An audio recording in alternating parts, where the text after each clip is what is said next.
You guys will find that you have passions, and having a passion is a gift. I think we all have passions, and you don't get to choose them, they pick you, but you have to be alert to them. You have to be looking for them. And when you find your passion, it's a fantastic gift for you because it gives you direction, it gives you purpose. You can have a job, or you can have a career, or you can have a calling. And the best thing is to have a calling. And if you find your passion, you'll have that, and all your work won't feel like work to you. Many kids and many grown-ups do figure out over time what their passions are. And sometimes we let I don't think it's that hard. I think what happens though sometimes is that we let our intellectual selves overrule those passions. And so that's what needs to be guarded against. My job, one of my jobs as the leader of Amazon, is to encourage people to be bold. And people love to focus on things that aren't yet working. And that's good, it's human nature. That kind of divine discontent can be very helpful. But it's incredibly hard to get people to take bold bets. And you need to encourage that. And if you're gonna take bold bets, they're gonna be experiments. And if they're experiments, you don't know ahead of time whether they're gonna work. Experiments are by their very nature prone to failure, but big successes, a few big successes compensate for dozens and dozens of things that didn't work. So, bold bets, AWS, Kindle, Amazon Prime, our third-party seller business, all of those things are examples of bold bets that did work, and they pay for a lot of experiments. I've made billions of dollars of failures at Amazon.com, literally billions of dollars of failures. And you might remember Pets.com or Cosmo, or give myself a root canal with no anesthesia very easily. None of those things are fun, but they don't matter. What really matters is companies that don't continue to experiment, companies that don't embrace failure. They eventually get in a desperate position where the only thing they can do is make a kind of Hail Mary bet at the very end of their corporate existence. Whereas companies that are, making bets all along, even, big bets, but not bet the company bets. I don't believe in bet the company bets. That's when you're desperate. That's the last thing you can do. It's not, you could be out of work and have terrible work-life balance. Even though you've got all the time in the world, right. You could just feel like, oh my God, I'm miserable, and you would be draining energy.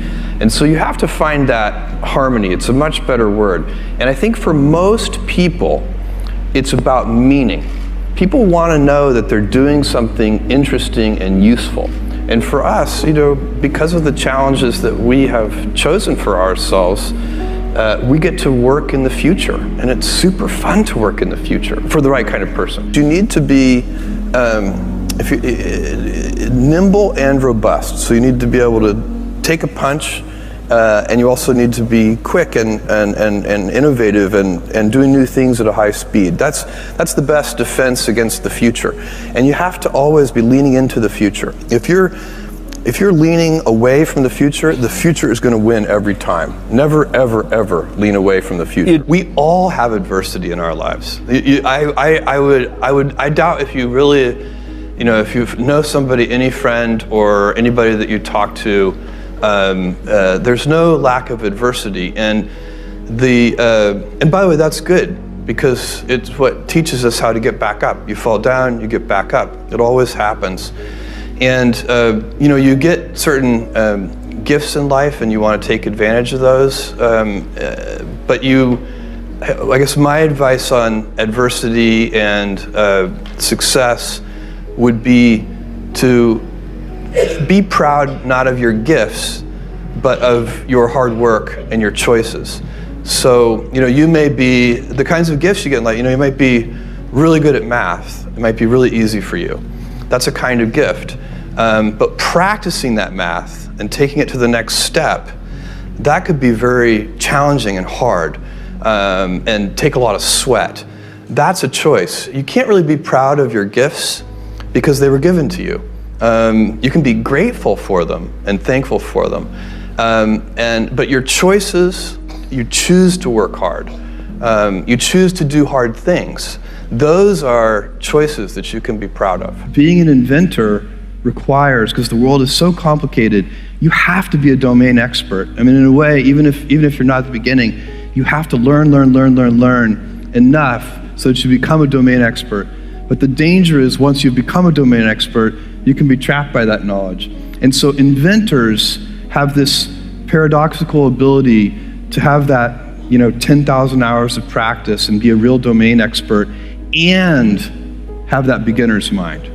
Have that look at it freshly, even though they know so much about the domain. And that's the key to inventing. You have to have both. And I think that is intentional. I think all of us have that inside of us, and we can all do it, but you have to be intentional about it. You have to say, yeah, I am going to become an expert, and I'm going to keep my beginner's mind. You can't skip steps. You have to put one foot in front of the other. Things take time. There are no shortcuts.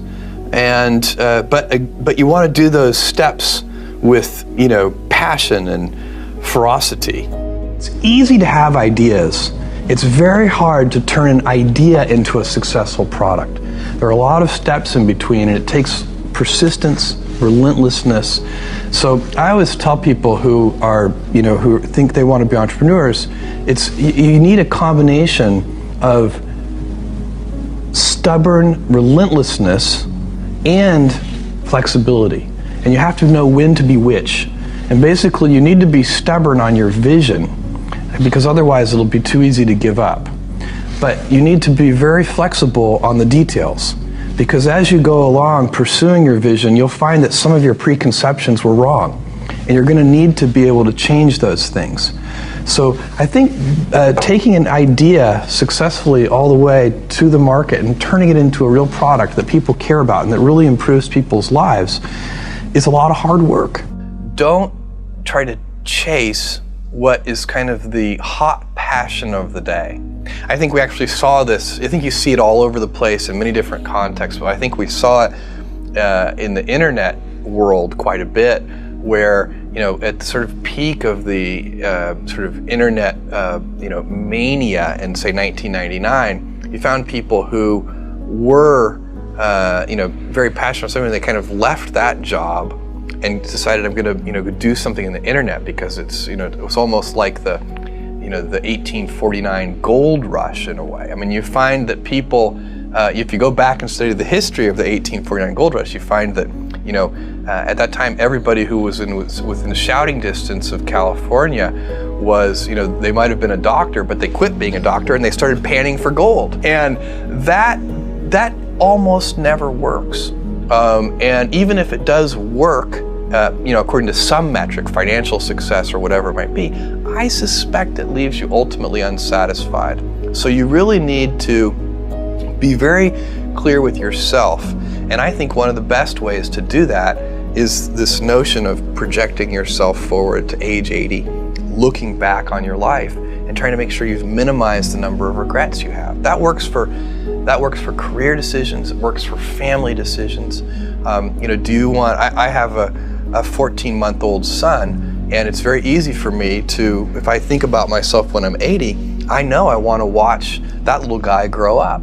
And so I don't want to be 80 and think, shoot, I missed that whole thing, and I don't have the kind of relationship with my son that I wished I had, and so on and so on. So if you think about that, so I guess another thing that I would recommend to people is that they always take a long-term point of view. And I think this is something about which there's a lot of controversy. There's a lot of people, and I'm just not one of them, believe that you should live for the now. I think what you do is you think about the great expanse of time ahead of you and try to make sure that you're planning for that in a way that's going to leave you ultimately satisfied. So this is the way it works for me. And I mean, everybody needs to find that for themselves. So I think there are a lot of paths to satisfaction, and you need to find one that works for you.